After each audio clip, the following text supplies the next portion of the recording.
Warning, the following episode of the Blackwell Podcast contains spoilers from all episodes of Life is Strange.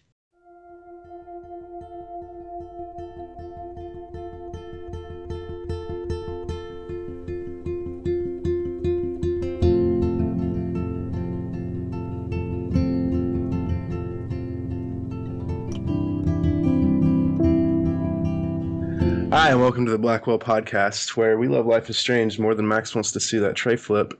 I'm here, as always, with Jamie and Jess. Hello. Hey. And we are also joined here with former community manager Scott. Hello. Hi. How you doing today, Scott? I'm very good, thank you. I've had a very nice, relaxed Sunday. Just went for a walk, had a coffee, played a bit of Hitman I was playing lately. That's been good fun.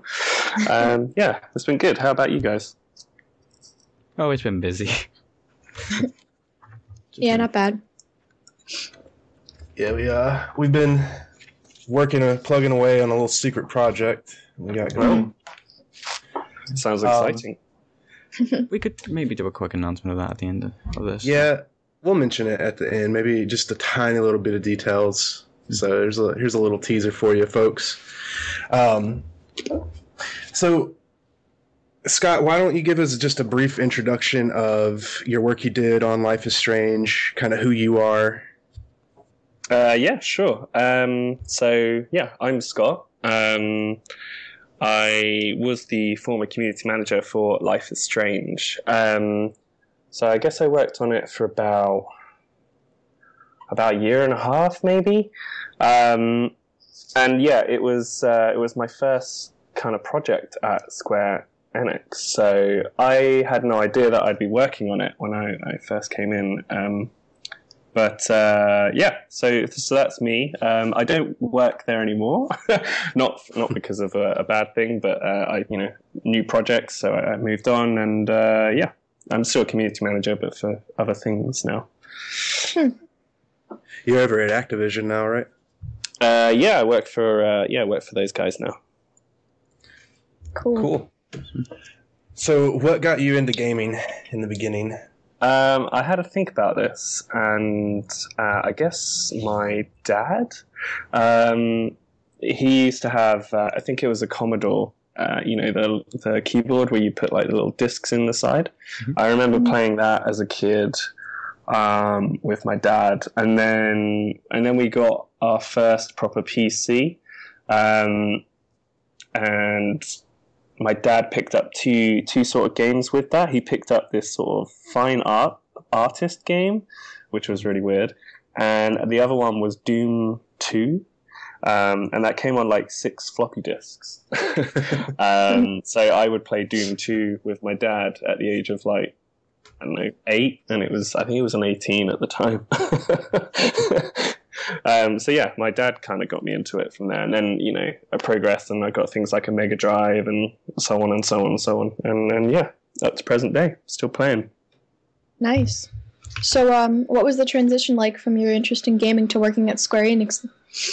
Kind of an unexpected one, really. So I how old? I don't know how old I was now, but I used to do some really crappy jobs, really boring, sort of admin type jobs. I think one of my worst jobs was writing like massive checks out to people that had shares. And they had loads of money, but I would be doing it for like minimum wage. So I would be writing out these big fat checks to these people, like kind of crying on the inside. Yeah, so I went to like this sort of digital media job fair. I just kind of stumbled into it. It was going on in Brighton, where I live, and I had a look around. And Disney Interactive were opening up an office over this way, and I just got talking to this guy called Jeff, and they were hiring like these sort of support reps to help with their online virtual worlds.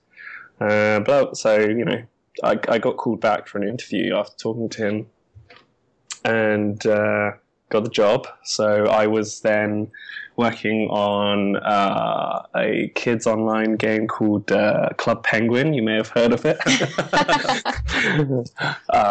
And then, I just kind of progressed my way from like support rep up to like being a manager there. And then I started working on Disney Infinity 1 when that came out. And then I started doing some community sort of social media work for them. And I was there quite a long time. So there about 6 years. And then, I saw this job for Square Enix and applied. And my old boss, Phil, was nice enough to give me the job.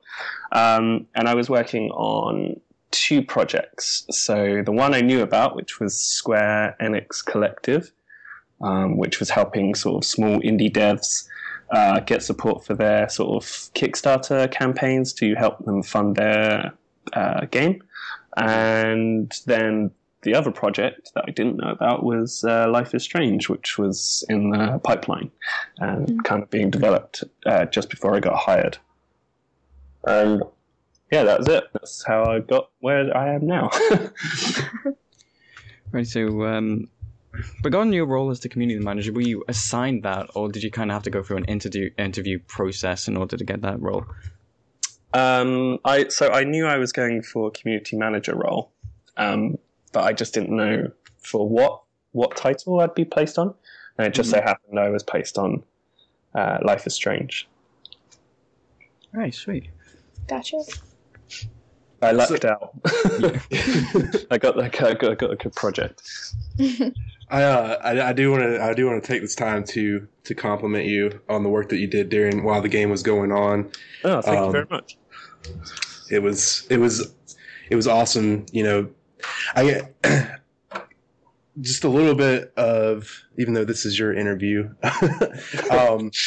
So sorry about this, but I haven't really like actively engaged in a whole lot of communities with video games, just because of some of the toxicity that can come with it, etc. But this one is obviously very different, and I do want to compliment you. You did an awesome job while the game was going on up until you left, and we don't hold it against you that you left.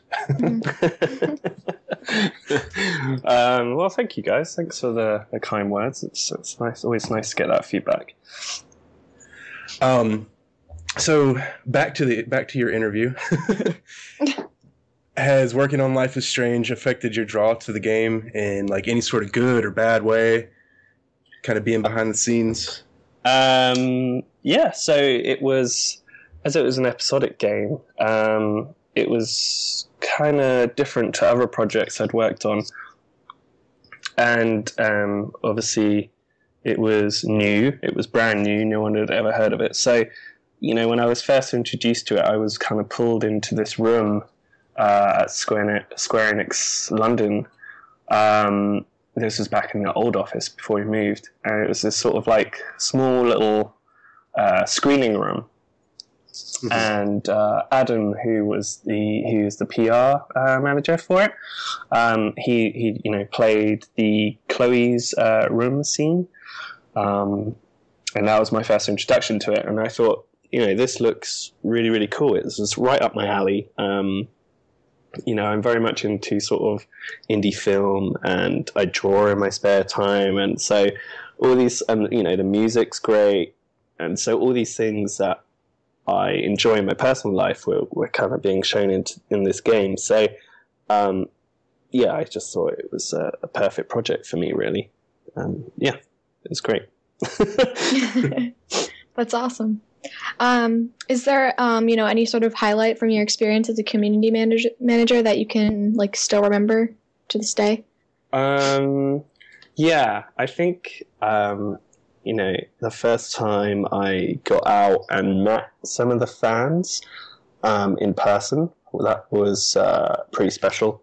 In a good way, some of the people that came up to me were so passionate about it, and they thanked me for, if I'd replied to them or something. I replied to so many people, so it's nice to meet some of them in person. And we did it was just before episode 2 was coming out, and we did like an early sort of preview of that at PAX East. And we had sort of crowd participation, and it was so surreal to see like a room of like 200 something people shouting like waffle or or bacon. And yeah, that was a really cool show. It was in Boston, and Oh, dang it. I was staying in like a sort of an apartment that we hired with Don't Nod. There's me and Luke, Raoul, and Michelle. We were all sharing an apartment, and had crazy snow when we went over there. Yeah, it was an awesome show, and that was the first time I kind of really got to meet the fans. So yeah, that was cool. That was a highlight, I'd say. I think Luke posted on Twitter that you spilled the spaghetti. Yes. yeah, that was from that trip. And also, there was a door at the back of an apartment, and it led down to this really creepy-looking basement. So we kept that door shut. It was a bit scary. All right then. So moving on then. So apart from Life is Strange, are there any games that you actually have a strong connection to? That's a good question. I'm trying to think.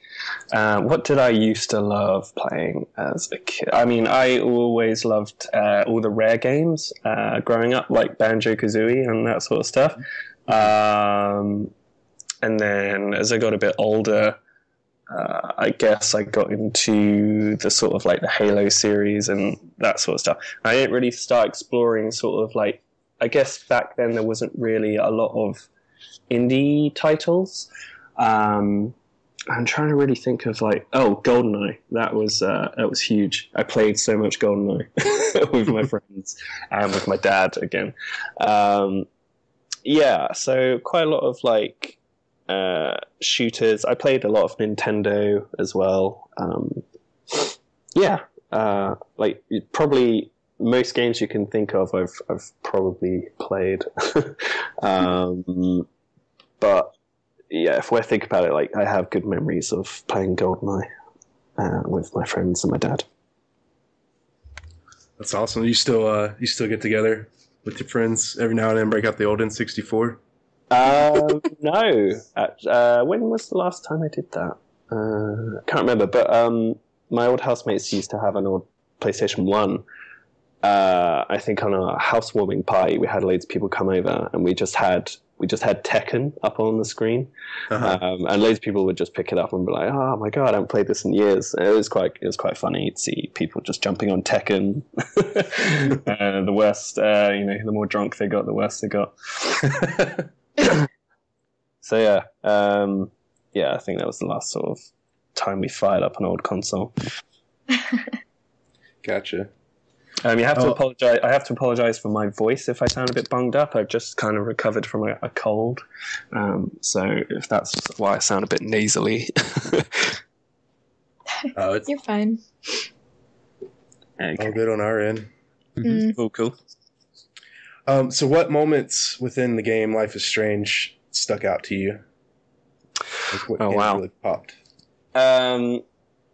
So I really like the moments where you can just sit down, and it doesn't, you can decide when to get up, and especially like when you can play when I first sat down and played the guitar, and you could play it with the radio or without the radio. I think it's the Jose Gonzalez track? I can't remember. I really like those moments from the game. I just saw it was something quite different that I hadn't seen in the game before. And the very end scene. Actually, I'll save that because I don't want to give away like which I think I picked. What else? Just anything to do with like the music coming in, and then also, I wouldn't say it's a particular moment, but the sort of the grey areas of characters that you learn more and more about as the story goes on, such as like David. at first you think he's an asshole, but he's really sort of he cares more than you know. I'm just trying to think if there's another sort of standout sort of moment. For me, I guess I quite like the nightmare scene as well. Mm-hmm. Well, any particular point of the nightmare scene, or I like the bit where you go through the dorms and you go through different doors and you become different people. Yeah, that gave me nightmares. Yeah. Also, in the room with all the numbers that you get put in, the sort of bathroom. Yeah, I think even if you don't enter the code, and I think if you tap if you do 000 and tap that 30 times, you'll unlock like a little additional funny dialogue from Max. Little Easter egg, a little hidden egg. There you go. I'm gonna try as soon as this is over. Yeah. All right. Well, speaking of music, like you mentioned earlier, is there like a particular song within the soundtrack that you tend to listen to more than others, or? Yeah, there are two. Jose Gonzalez Crosses. I love that track. And also Message to. I think it's Message to Bears. I think it's called Mountains. It might be. Mm-hmm. Yeah. Both those tracks I absolutely love. Mm-hmm. I mean, it's understandable with Crosses, but when Mountains started playing, it's kind of hard to not link it to one of the most emotional scenes in the entire game. I get emotional over Spanish Sahara. I don't know about you guys. The designers were adamant to make me cry, Mm-hmm. but it takes a lot to make me cry. So yeah, they would like always watch me closely while I was playing new scenes. Like, is he gonna do it? And they're like, nah, not today, guys. Sorry. Like, damn it. Alrighty then. Okay. So, this is kind of probably one of the most important questions that we're going to ask. How did you handle the stress when being asked on when the next episode was being released? Oh, it was simple. I would just throw my phone out the window. No, I'm kidding. I'm kidding. Well, basically, I wouldn't go for the approach of ignoring people. I would make sure I would respond to as many people as I could, even though it was a lot, and a lot of times it would be the same response, like, you will just have to wait until we announce it, or, I'm unable to reveal any information until we're said that we're allowed to release it, or it's good to go. So yeah, I mean, it didn't really bother me. I would answer as many people as I could, perhaps like even on the train home or something on my phone. And I think people appreciated that, just the fact that they got a response like, hey, I can't really tell you anything just yet, but as soon as something is there that we can tell you, you'll be the first to know if you just follow our Twitter account or whatever. Mm-hmm. So yeah. Yeah, you have to be patient as a community manager. I'm sure. But yeah, I didn't mind at all. It's absolutely fine. People are just excited to play more. Mm-hmm.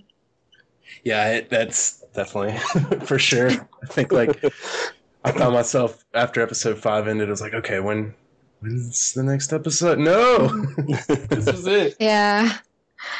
Yeah, we'd always say roughly between 8 to 10 weeks or something around that.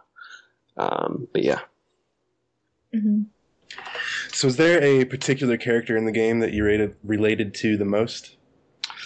Oh, I wouldn't say relate to, but I'm a big fan of Samuel and just his general weirdness, because there's so much in the game that it makes you think there's more to Samuel than there is.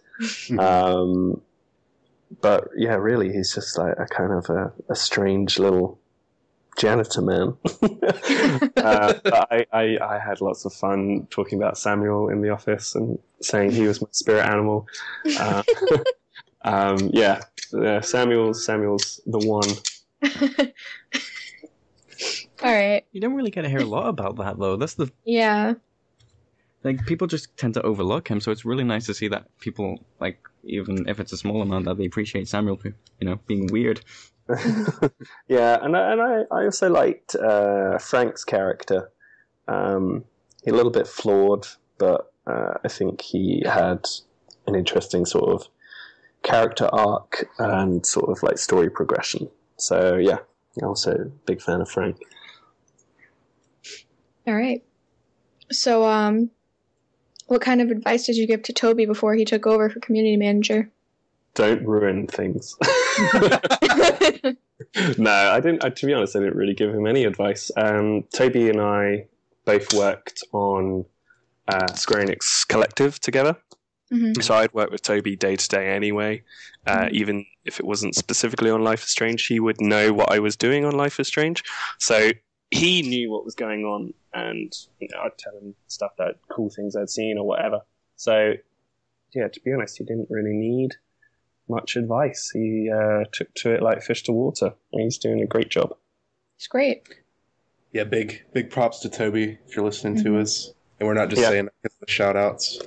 Yeah. Saw Toby the other day. It was nice to catch up with him. Yeah. It's great. Alrighty, so what episode did you actually consider to be your favorite? I would probably say... what one was it? Having to remind myself. Probably episode 3.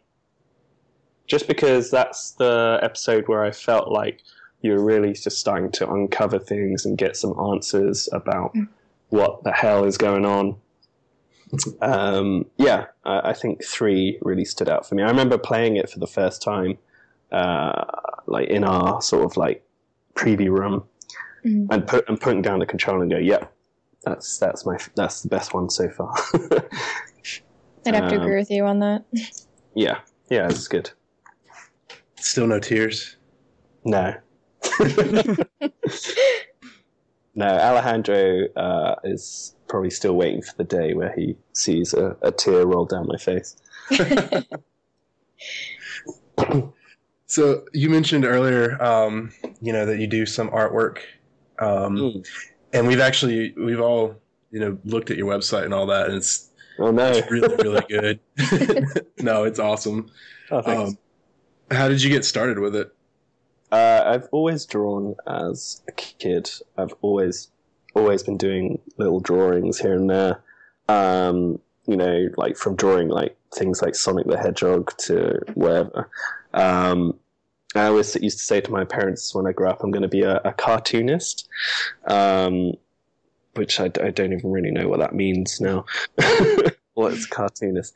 So yeah, and I self-taught myself and I studied it at college, and yeah, I've done a few things. I've done like an exhibition for like Vans and stuff like that with friends, and I put together a Marvel exhibit, and we got Lee Townsend. He's an actual Marvel artist to come down, and he was doing like commissions for people there as well. That was really cool to meet him. I just do it for fun, really. Nothing's really come of it, really, but I'm about to put up another piece, actually, to do with Oxenfree. Oh, nice. Yeah, that's another really good game I'm playing at the moment. That's awesome. So, are you going to pursue your gaming channel any further, or are you going to keep it as a hobby? Well... Considering I've got a meager, I think 40 subscribers or something, I don't think I'm going to be pursuing it full-time anytime soon. But again, I like to just do lots of have little hobbies in the background and stuff. And, I play a lot of games, so I thought I would just share my commentary on some of the games that I am playing at the moment. I can't remember the last one I put up, but I should put up another one soon. But, I'm not as regularly putting stuff up as a lot of people on there because I work full time, and then, I don't get a lot of time in the evening, in the week to do stuff. And yeah, so when I can, I put stuff up. But yeah, I'm not pursuing it seriously anytime soon.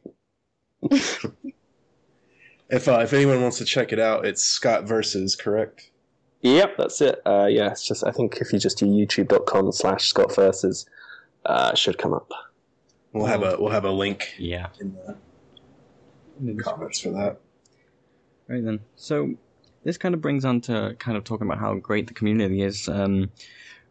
Back, I believe, either October or November, there was an stream for Extra Life that you were involved with. So what was your experience with that? Oh, that was a lot of fun. It was, so we played, what was it?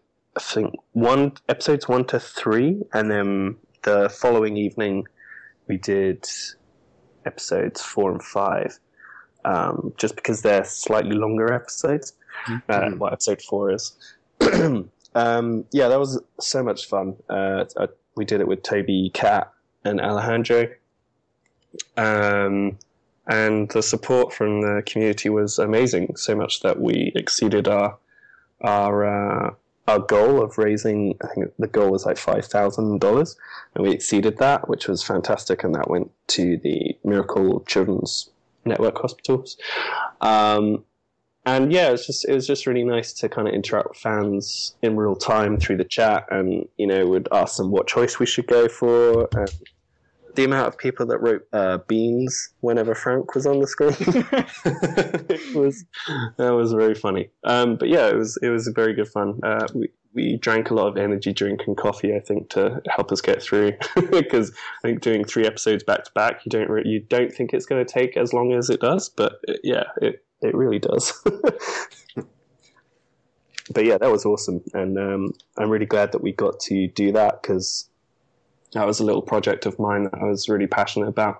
And Toby was awesome in kind of getting us like the green screen and the sort of stream set up all correctly. So yeah, big props to him as well for helping me there.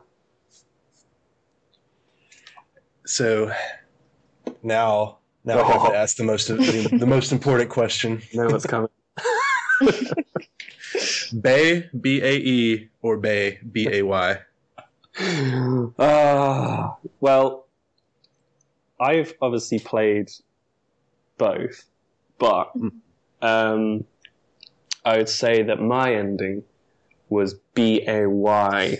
Now that's going to be controversial to a lot of Chloe fans out there, I know. Yeah, I thought the ending. I like both endings, but yeah, I think the soundtrack, Foals playing in that particular ending just kind of makes it kind of more of a sort of a gut punch, I guess. Yeah, it's very sad, but yeah, I think that's the one I picked in the end. But obviously, I'd played both. I think I'd seen both of them about 10 times before the episode actually came out. Because Alejandro wanted to see if I'd cry. And did you? Almost. There was a lump in my throat. Maybe one day. But yeah, sound like some sort of monster, an emotional monster. All right. So the last of the questions we have is: do you have any advice to those of us who want to get into the gaming industry one day? Oh God. Considering I kind of accidentally fell into it myself, I would just say look for roles where you can perhaps get your your foot in the door at a company, whether it is sort of like a support type role, first of all, if you haven't got any experience in the industry. And then you can kind of progress your way that way in a company. I know, for example, Square Enix has support reps and support staff, and a couple of them have moved from that into other roles. And I guess having something like, if you want to be a community manager or something, having something like a blog or some sort of proof of work where you've maybe set up your own sort of fan community or something like that, like a hobby project, that will really help you in terms of showing that and saying, look, I grew this little community myself, blah, blah, here's what I do. It's just a good way of a good step in the right direction and showing that you've got the sort of enthusiasm and the passion for being a community manager. I don't know if that's useful or anything. So there's no particular like degree to pursue, like copywriting or anything like that, or oh yeah, does that help? Sure there is. Copywriting is a good one. Obviously English. I'm quite old now, so I don't know the sort of degrees that are available. Is there a degree in like social media? I don't know. There wasn't one when I was in. Yeah, I don't know. Sorry. Fair enough. Okay, so now it's time to actually move on to the questions that were submitted to us by the fans. Thanks to everybody who did send in the questions. So yeah, let's get started off. So Fire would like to know, how does this community differ from others you've worked with in the past, if at all? So the main difference is obviously the fact that the game is episodic. Mm-hmm. So usually you would have like your sort of you would have your tease, then your build up, and you'd have your release, and then you would sustain the community afterwards. With this, it was like 5 smaller releases. Sorry. So in between each release, you would have like 2 months or so of talking to the community and seeing all these sort of like these rumors building up, or where they think the game's going to go, etc., which was really, really cool. And also the fact of the spoilers. Normally I would be like showing off screenshots or whatever, or videos of the game showcasing it. Whereas Life is Strange, it's slightly different, because you can't show off too much without people shouting spoilers at you. Right. So I was very, very kind of mindful of that, and not to spoil kind of really anything. Like I would kind of keep screenshots or anything like that minimum until like we revealed like a trailer or something. And I mean, a lot of people didn't even watch the trailers, which I understand. So yeah, I guess those are the main differences, like kind of how much more you have to hold stuff back in order to kind of not spoil anything for the community. Mm-hmm. And kind of keep that conversation going in between episodes. So it was a very different way of doing it, and to think sometimes of content, it was sometimes a bit more difficult to think like that. Mm-hmm. But yeah, it was a good sort of experience and a good challenge, to put in my community manager experience. That's very cool. Mm-hmm. Our next question is from 12 Drunk Pigeons, which is a great name. Good name. Do you think a game being released episodically is conducive to a long-lasting and active community? I would say it definitely helps. It definitely helps keep that conversation going, as I said earlier. Mm-hmm. Because you get the sort of the theories, the fan art, etc., and you get to do kind of like cool sort of fan events in between them. It's a game being released episodically, conducted to a long-lasting active community. I mean, I think Life is Strange community is quite unique in itself. It's quite a unique sort of being in the fact that the fans that belong in the community are very passionate and very protective over Life is Strange. Mm-hmm. And that's been really awesome. I've never known such a passionate community about a game before. And I never thought, like, when I first started, that it would grow into what it is now. But yeah, I guess it being released episodically does help that conversation keep going kind of organically without you having to keep pushing out too much content all the time. And it was great to kind of get involved on things like the Reddits and stuff like that. Just kind of like pop up there myself and just make sure I was getting involved.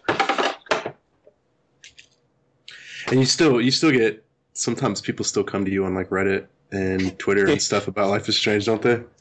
Yeah, sometimes I get the odd message and I'm like, oh, I don't work on it anymore, sorry. But I always point them to Toby. All right, well, I'll message you asking when the next episode is coming out. Okay. After this. I'm just kidding. All right. So, Maxime, is that how you say it? I don't know. Maxime, maybe? Maxime? I'm sorry. I apologize for butchering your name, like always. We got to keep it going.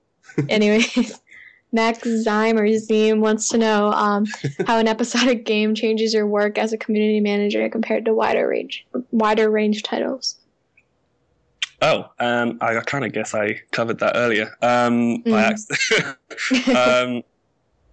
Yeah, as I said, kind of thinking of content that you can roll out without spoiling stuff is a key sort of difference. Changing the way I work, kind of keeping people kind of feel like, keeping people happy and engaged, whilst they're waiting for the next episode is also very important. Making sure that you give them the time and making sure you're responding to people and still getting involved in threads or answering people on the Steam forums if they're having, mm-hmm. if they need help setting something up on their computer. It was, I was like constantly glued to my phone screen if I wasn't in front of my laptop. But I honestly didn't mind. And because I started on it from the beginning, it was like kind of like Life is Strange. I felt very protective over. And like when I was kind of like letting, like if other people needed to kind of post or something to the page, I would kind of make sure that it was all correct first before going up. Mm-hmm. But yeah, sorry, Maxime, I kind of already answered that one. So I hope you listen to the whole podcast so you can get the full answer. Yeah. Hey. So Cynthia would like to know, what was it like to interact with the community from beginning till when you left? It was amazing because there were some people that were there from the very beginning, and I remembered their usernames or their Twitter handles, and then I would still see them posting towards the end. So I would make sure to acknowledge that and be like, "Hey, thanks for being around from the beginning," or give them a special mention and stuff like that. Mm-hmm. And then I did, I think, like a couple of like fan focuses for people.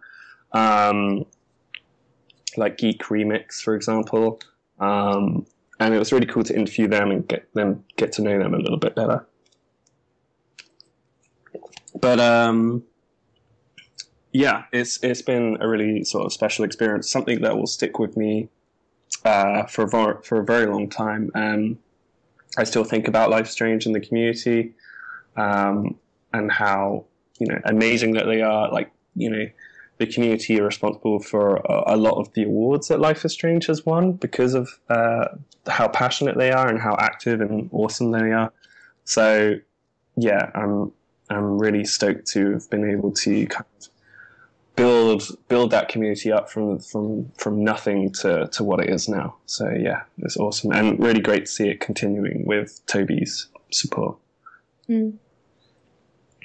I'm still waiting for the day that there's like Mad Max style roaming gangs for Life is Strange.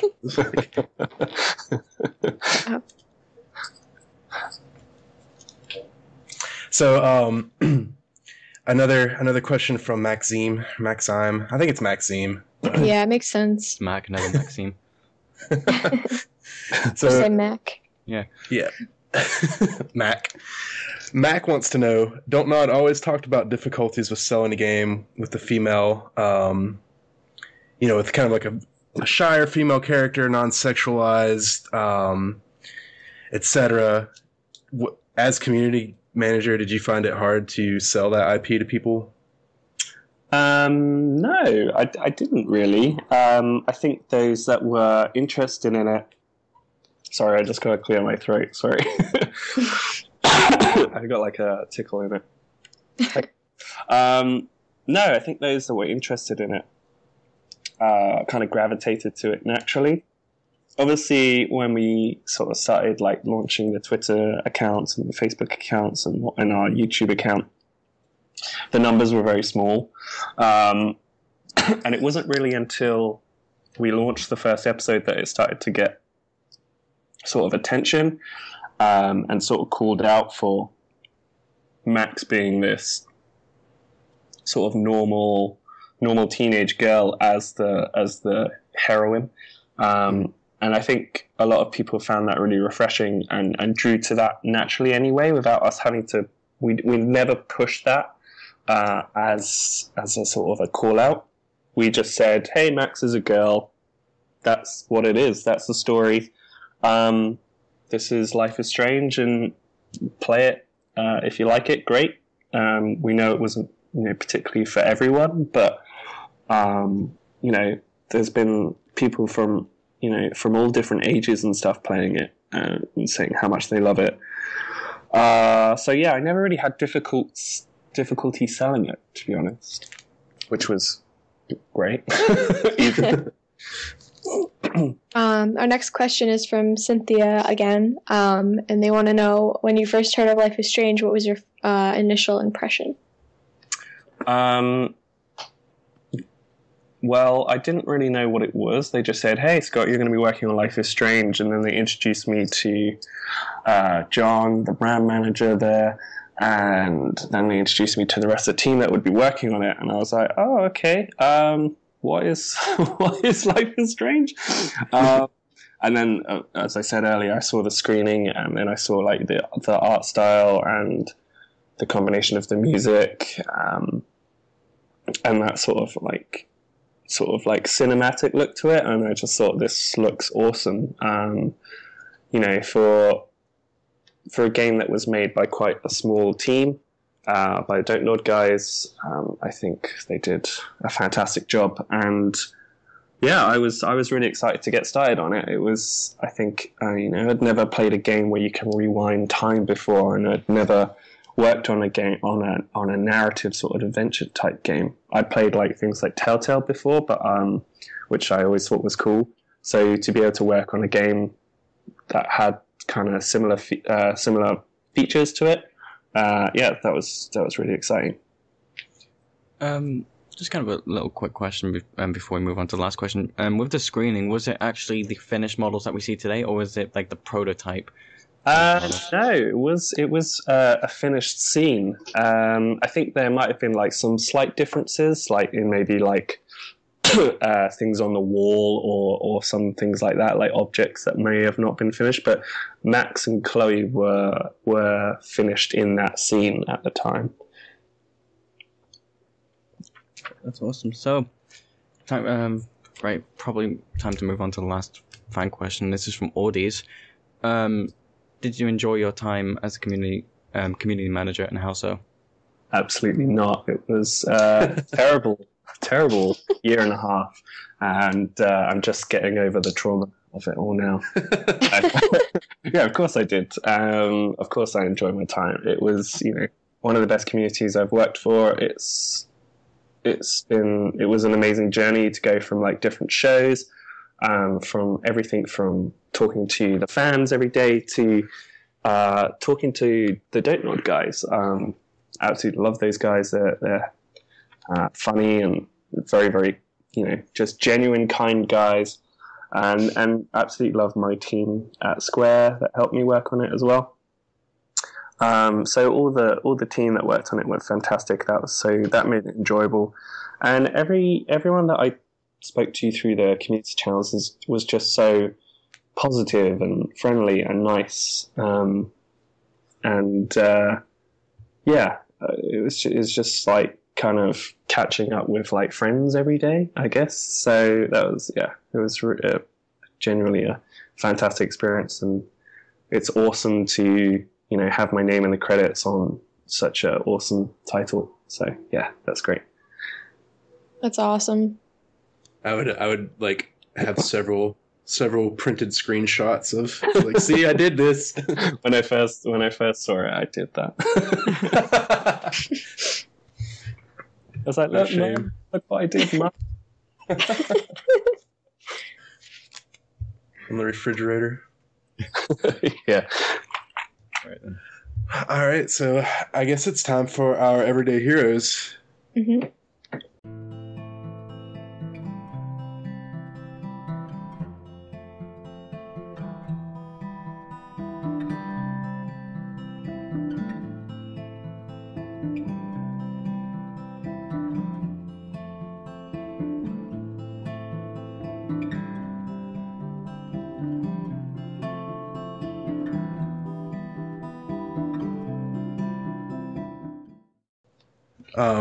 So Jamie, you wanna explain it's your first time with Everyday Heroes? Okay, so those who are unfamiliar with Everyday Heroes, it's a segment that we have towards the end of the show where we appreciate the community with the content that they make, whether it be fan art, cosplay, music, videos. It can be anything.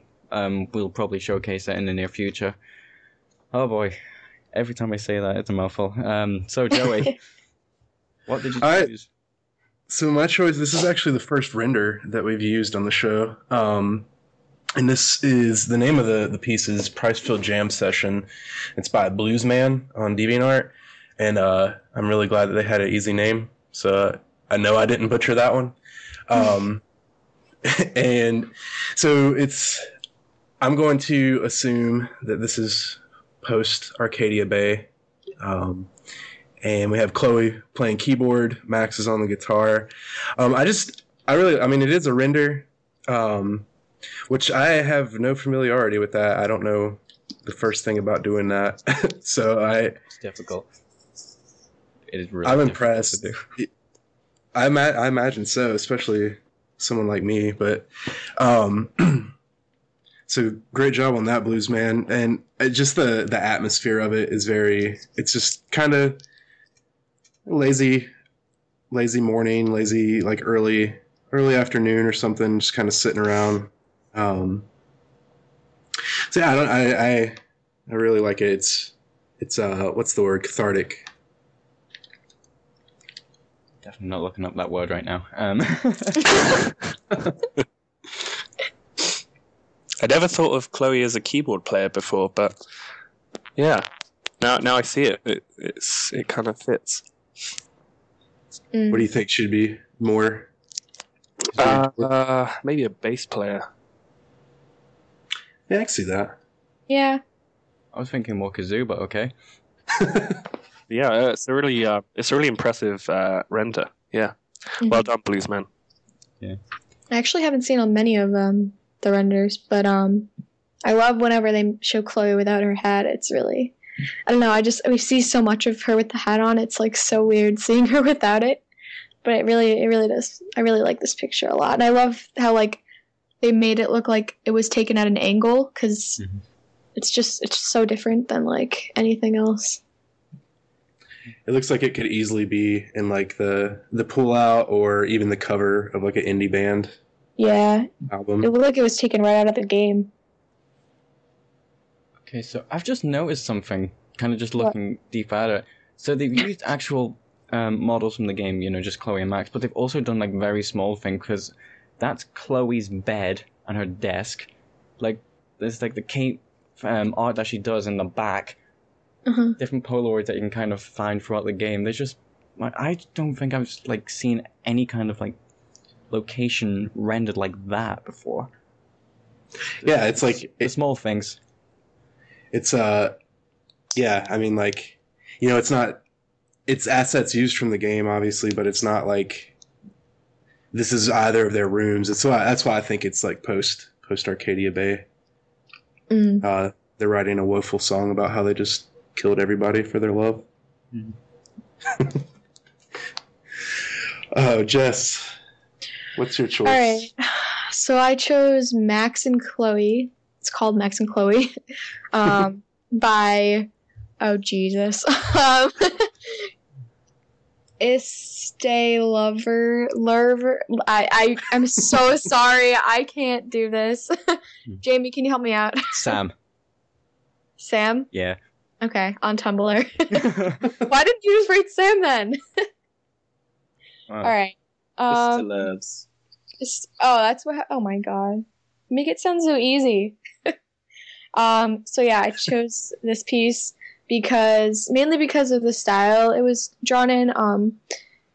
And I really enjoy the color palette that they used. I really liked all the pinks. I think it really captures the passion that Chloe and Max have for each other. And I also really like how happy Max looks. The expression on her face when she's with Chloe is really inspiring and beautiful, and yeah, I really liked it. What do you guys think?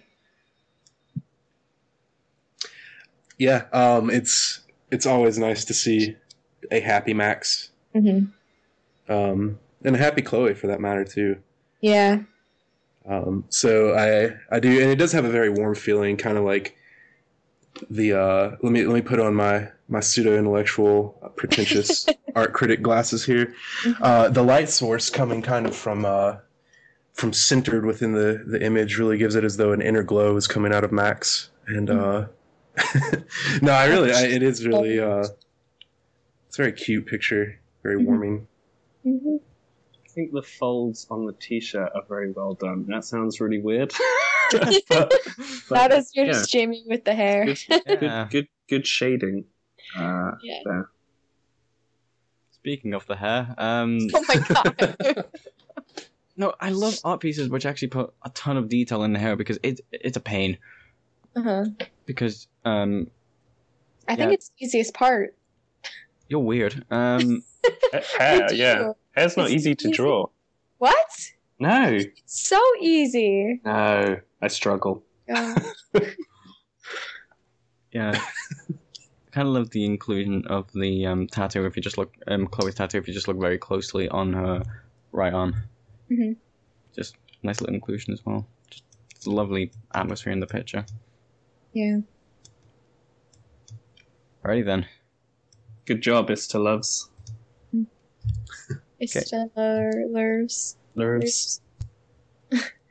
Alright, so this, guys, my choice is a Max cosplay by Bobat Cosplay on Facebook, and she's actually part of a kind of a Max and Chloe duo. The Chloe we actually interviewed last week, Amethyst, and yeah, this Max, man, I just love seeing Max cosplay. I really do. I mean, they've. Shut up. I love the styling of the wig is awesome. The hair, obviously, yes. The inclusion of the wristbands as well, because sometimes you don't really get to see that.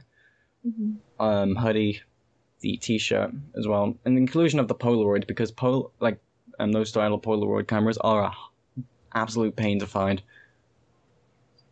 Good job. For sure. I think she might have actually met Don't Nod. I think last week or so. I saw a photo. That's good. Yeah, That was her. Wow. That's another reason why Don't Nod and Square Enix and all that is so awesome is just like the fact that they are willing to go out and have lunch with fans and all that. Like, Yeah. Oh, for yeah. Sure.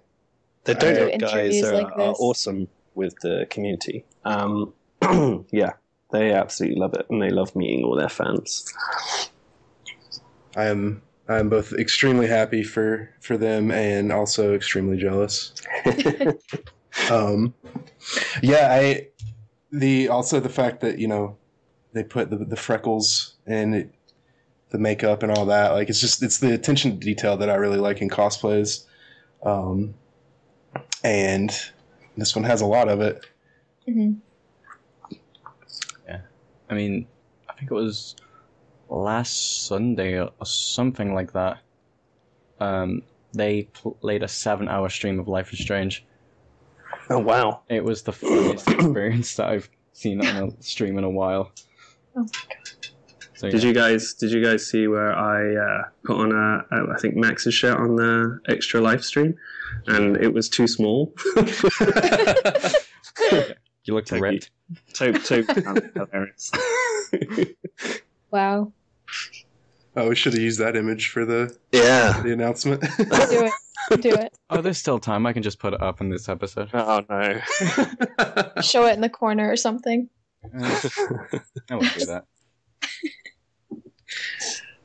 But yeah, this excellent job, Bobat, Well done. of Nailed Bobat it. cosplay. Good job, Rachel. All right, then. So, do you want to... Okay, we're not going to delve into too much detail here with our secret project, but we do want your involvement. If you message us, if you find us on social media, Twitter, you can message us on Tumblr, however you want to get in touch with us. It doesn't really require any sort of special skill set, what we're looking for. We just don't want to publicly give out too much information. So if this piques your interest at all, find us. We're on Twitter, Blackwell PDcast, blackwellpodcast@hotmail.com. Blackwellpodcast.com is our website. You can find all of our information. Blackwellpodcast.tumblr.com. I think that's all. And then on DeviantArt, Blackwell Podcast. Mm-hmm. Pretty much if you Google or search on each site Blackwell Podcast, that's who we are. We're Blackwell Podcast. Are we? I think so. Oh. Really? Are you? All right. Well, Scott, thank you so much for taking the time out to be on the show with us. It was a pleasure having you on here. Oh, my pleasure, guys, and thank you so much for having me on. It was awesome to talk Life is Strange to you guys. I saw your podcast go up when you first started, and it's great to see how much it's grown and how many guests you've had on, and it's awesome to be part of it. So thank you for having me. Feels no. Of course. And so we'll have all this in the description. But Scott, your channel is Scott Versus. Is there any other personal stuff you want to plug? Your website for your art or anything like that?